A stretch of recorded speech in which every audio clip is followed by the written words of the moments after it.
I'm Eric Chummy, and this is Politely Pushy.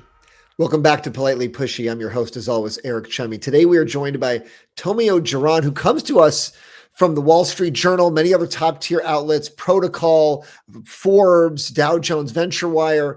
Tomio, now you're part of the Bospar ecosystem, the Bospar empire. You're new here, so it's exciting to have someone who's had all that experience in the outside world, in the journalism world, come here inside. So welcome to the company and welcome to the show.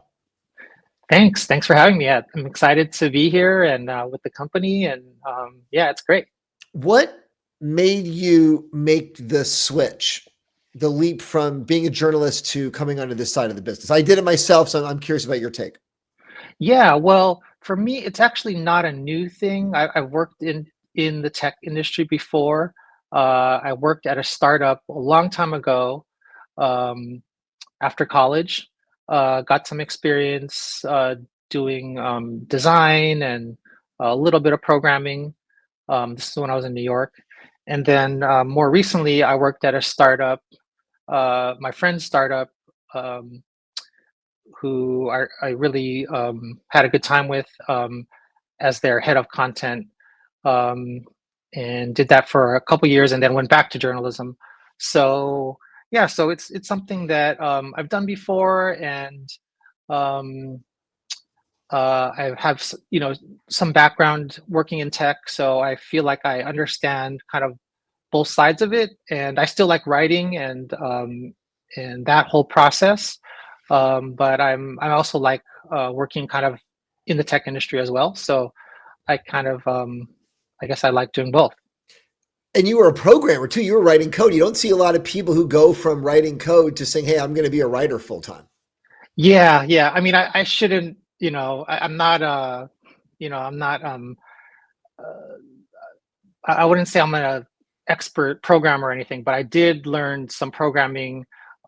This was really in the more earlier days.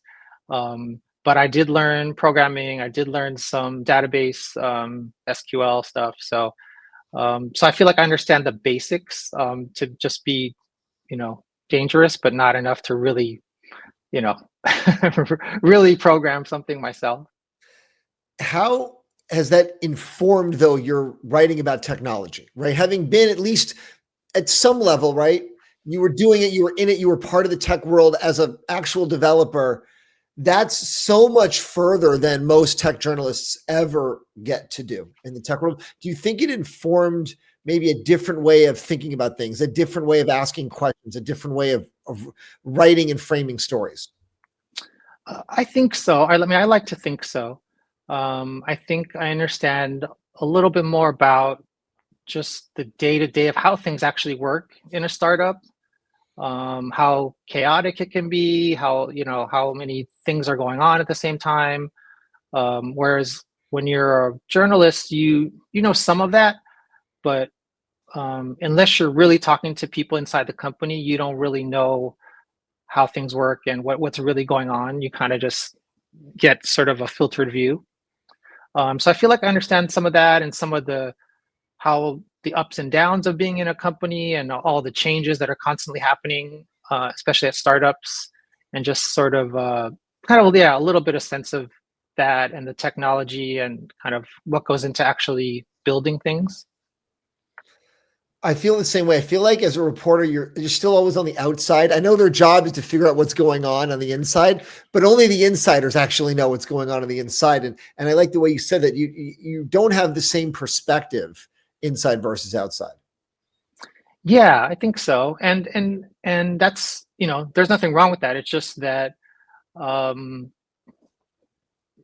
that it's just in some ways the from the outside view, you may see things as kind of linear, like company raises Series A, then raise Series B, and then they raise Series C, and then they build up. They put out a product once in a while, but in actuality, it's usually things are going in all directions. There's no linear progression. Sometimes things leap really forward, sometimes they go backwards, sometimes they go sideways, and so there's just a lot of change constantly happening. And so that's kind of how I see things. That's a good way of putting it. Yeah, the news makes everything seem more discreet. Like this thing happened today, but in reality, 50 things were happening for the last 6 months all in parallel, and we're just writing about one of those things today. Right, right. And that's kind of I guess that's kind of the job, is you're trying to create a narrative of what's happening with the company and whether they're doing well or not doing well and where things are going. But and a lot of times that is the case. But um, like you said, there's 50 things happening, and then they put out news on one thing. Tell me about, how did you get that job at the Wall Street Journal? So anyone can see your LinkedIn. April 2016, you started there, Wall Street Journal Pro VC, but you were coming there from a business job. You didn't come there directly from a journalism job. How did you make that leap? Because Wall Street Journal is one of the hardest newsrooms to get into. How are you able to walk right in and say, hey, I haven't been currently writing any articles, but I want you to hire me and I'll start writing articles for you next week? Yeah, yeah, I was really grateful for that opportunity. And it's a funny story. I multiple for basically, like you said, it is really hard to get those roles. And I think it happened to be for multiple reasons. One is I had previously worked at the company. So I had worked at Dow Jones previously, and so I already knew several of the people in that team, including some of the people hiring, and had worked with them directly. So I kind of had that experience, and they knew that I could write about that topic because I had literally already done it before. It was several years ago, but I had done it before. So they knew me and I knew them, and so that was that sort of comfort level. And then on top of that, the editor who hired me, my direct editor, I had also worked with him at another job previously at this company, Red Herring, which you may know. Um, so I knew him even, I guess, even more so than the other people at the team. So I kind of had multiple connections with that team that I would be working with directly. So that was kind of the case of, like, I knew them really well, even though I may not have known the journal and everyone there as well. Like, I knew those specific people really well, so I had a kind of yeah, they knew that I could do the job, and that kind of thing. So It's that was always a kind of special connections. situation. It's Yeah, always connections, right? it always is. Like anything in business, anyone will tell you it's the people, not anything else, right? So what was it like though? Because Wall Street Journal Pro, that's the paywall side of things, right? You're not getting as much mass audience numbers, but you're getting the really highly focused audience that really cares about that particular story and they're willing to spend a lot of money for it. How did that change your perspective? Because my guess was that was the first time that you worked for something, for an outlet that had such a real paywall behind it. How did that change the way you approach those stories? Yeah, it is very specialized in some ways. So you have um, a focus on that particular area. So in our case, it was the venture capital industry. So we were very focused on how things affect that industry. So we would cover a lot of different companies, startups in various sectors, consumer, enterprise, healthcare, what have you. But it would always be with a focus on the VC investors in those companies. Who are the investors? How are they doing? What are their strategies? Um, and what's happening in the industry, that particular industry.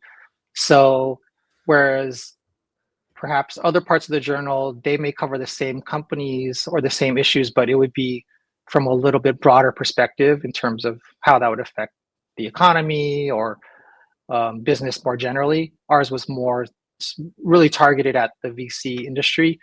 So that kind of changes how you think about stories and how you write them and how you frame them.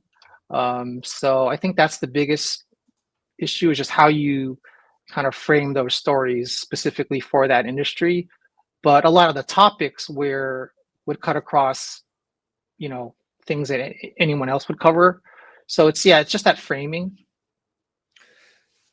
How are you using those skills now? What is the the goal of the job here at Bospar? You're working for the content team, and usually that's a lot of writing, right? You're ghost writing on behalf of the CEO. You're working on white papers. You're working on articles, op-eds that they may want to put out. Like, you're the voice of companies now, right? For better or worse. I know a lot of people listening don't realize that, right? A lot of these companies, they're not writing what comes out on their behalf. They're hiring hired guns like yourself to make them sound and look as smart as possible, right? So tell me how you're taking that approach. Hey, former developer, former high-tech reporter, now you're writing on behalf of high-tech companies. What's the process going to be like? Yeah, it's really trying to first identify what is the message that the company is trying to put out, and really making sure that's clear and well thought through. Sometimes it's already there. Sometimes we'll work on it, and then figuring out what's the best way to get that out there. And um, in my approach, I try to make it as journalistic as possible. So really, factual and readable and approachable, so it's easy to understand for people, and really get at the important issues that people need to know um, in as clear a way as possible. So yeah, I think it's kind of that's kind of how I think about it. Um, and other people may do it differently, but yeah, it's really just trying to think about what are those um, main issues and try to articulate them as clearly as possible so that their audience can understand it, whether that's consumers, partners, the media. What has been a challenge for you in terms of connecting the two languages? Because I've been like you. I was a developer, then I was a journalist, and now I'm on this side of it. And it feels like there are two different ecosystems talking two different languages, right? The developers, the in-company people are thinking about the world in one way, and the reporters are developing stories and narratives, but they're not thinking about the world in the way that the companies are. You've been on both sides of it, and now you're here trying to connect those dots and advise. Where do you find that there's a lost in translation type of situation where you're trying to say, hey, party A, this is what B wants, party B, this is what A wants, let's try to meet in the middle somewhere? Yeah, I mean, I like the way you frame that because it really is a translation issue a lot of times.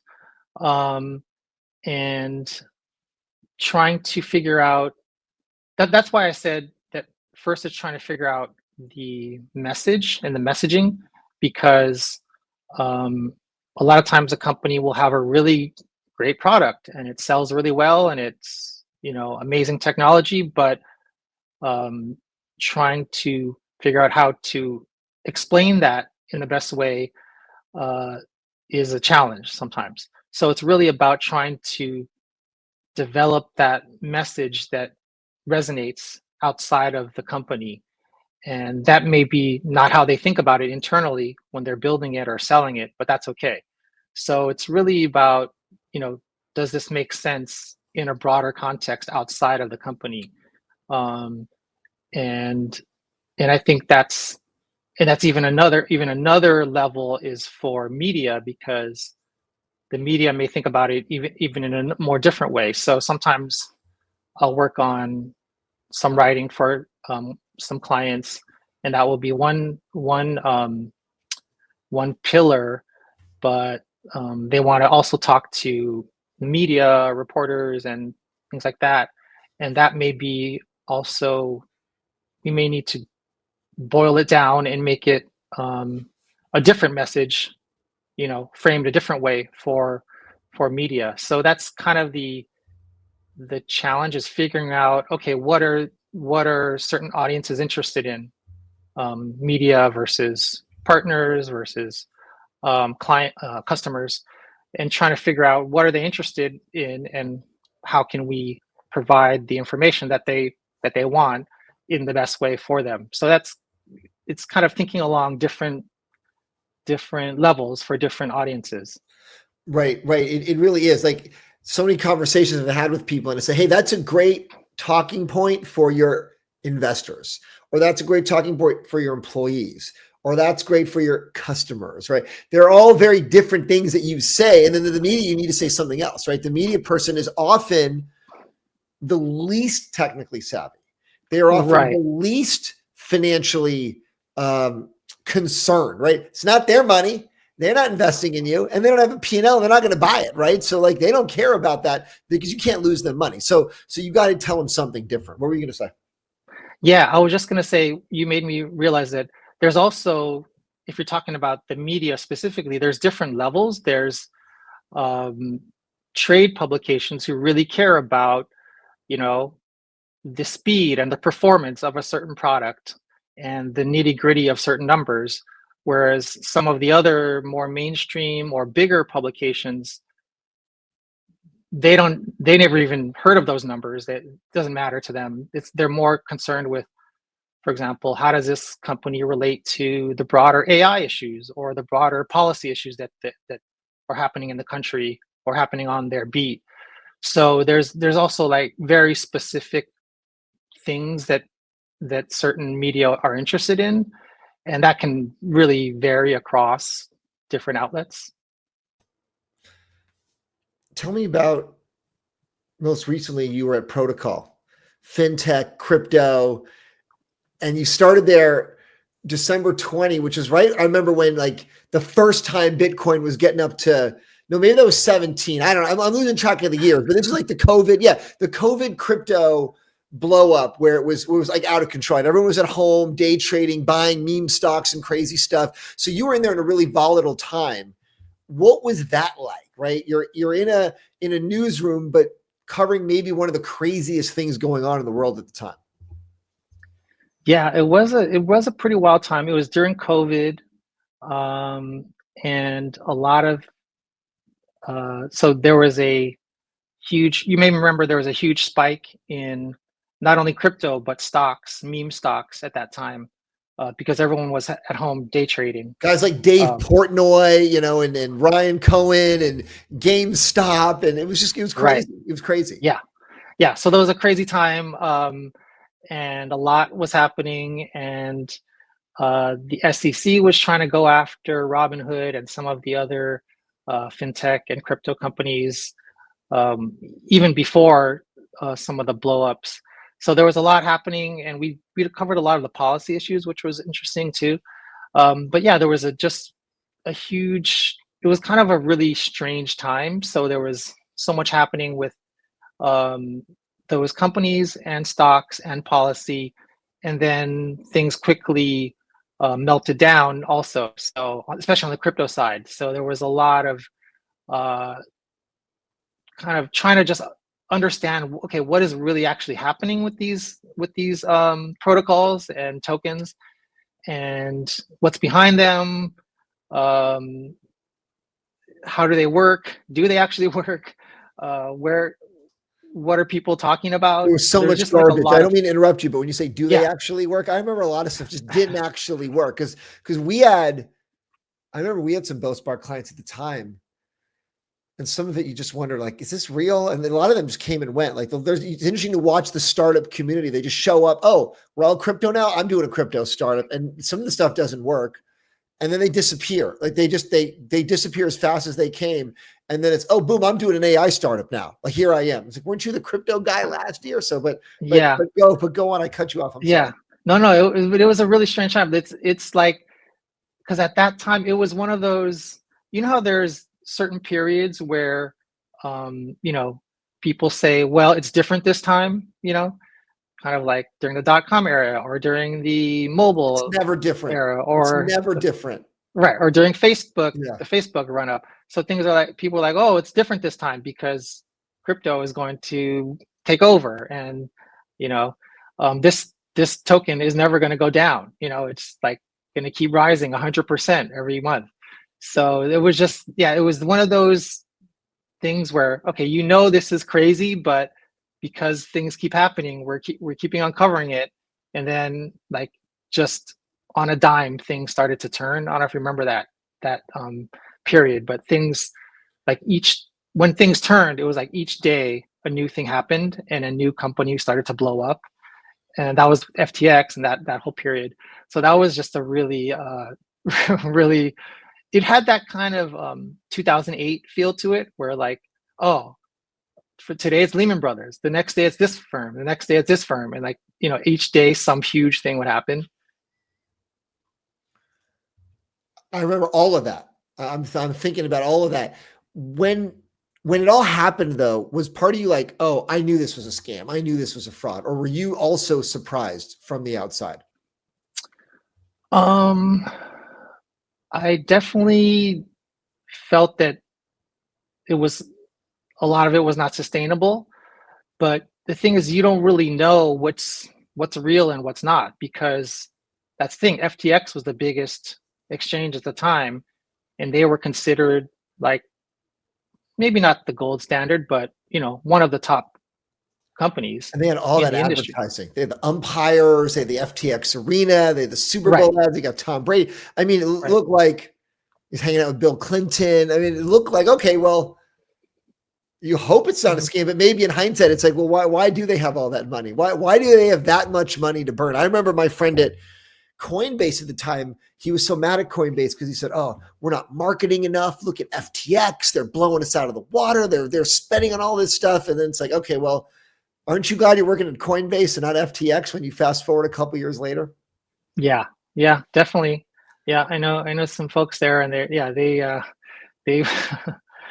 they they survived, So um, it was, yeah, a pretty crazy time. So, what are you most looking forward to in your role now? What are you excited about? Is there a particular kind of sector? Is there a type of company that you're excited about? What are you really passionate about right now?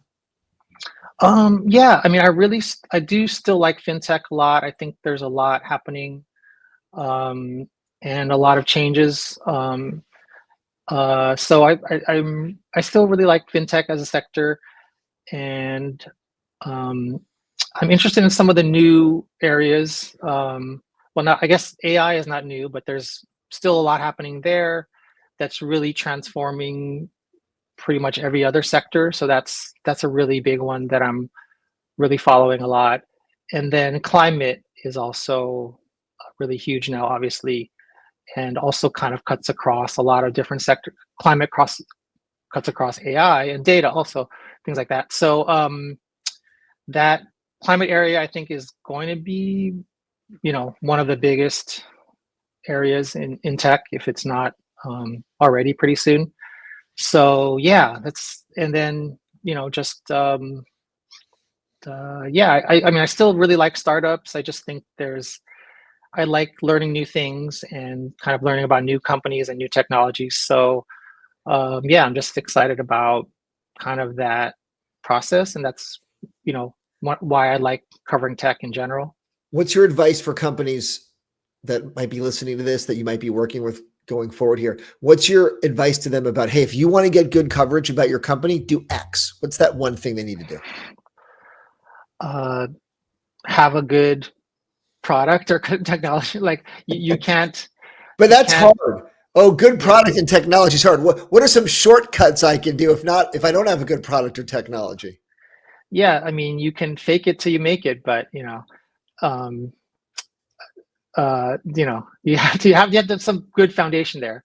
But But we um, see a lot of companies, they have good products and technology, but they can't get the coverage, right? They're right, just, right, right, hey, right. I don't understand why people don't understand why my product isn't amazing because I know it's amazing. We get that a lot. Yeah, yeah, for sure.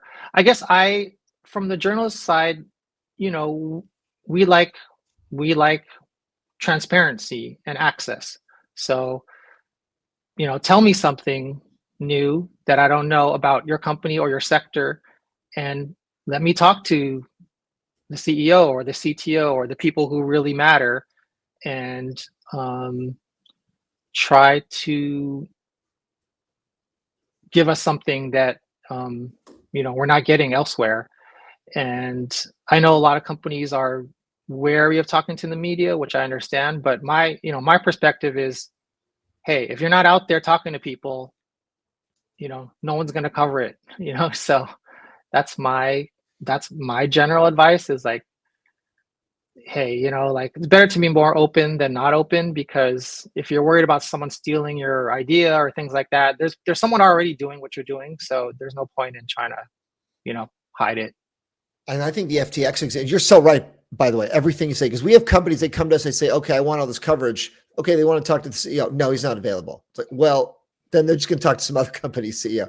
But I think Right. with FTX is an example, they had so much relationships with the media that even when all of the trials were happening, he was still getting positive coverage, right? The Yeah. Michael Lewis book, hey, he was just trying to save the world. Hey, he was doing effective altruism or whatever it was. Like, it was crazy, right? But because he was working the media, he got those benefits, right? So if it can work for a bad guy at a bad company, imagine what it can do for a good person and a good company who's not actually committing any crimes. Yeah, there is that kind of cult of personality, and I've talked to CEOs of some of those companies that went down, and they're really good talkers. They really know how to work the media. They really know how to talk their game. So that will get you, a long way. It's not to say that you have to be amazing, but just getting out there, that is a great start. Right, right. No, I totally agree. You got to at least participate, and you have to have access, be transparent, let them talk to your decision makers. That's so key. Tomio, really excited to have you on board. Really appreciate you making time today. I know you're jamming. I know you came a couple minutes late because you're super busy. Everyone's got you. They got you buried already. So thank you for taking time out of the day, and look forward to working with you more. Yeah, thanks a lot. Great to do this, Eric. Appreciate it. You got it.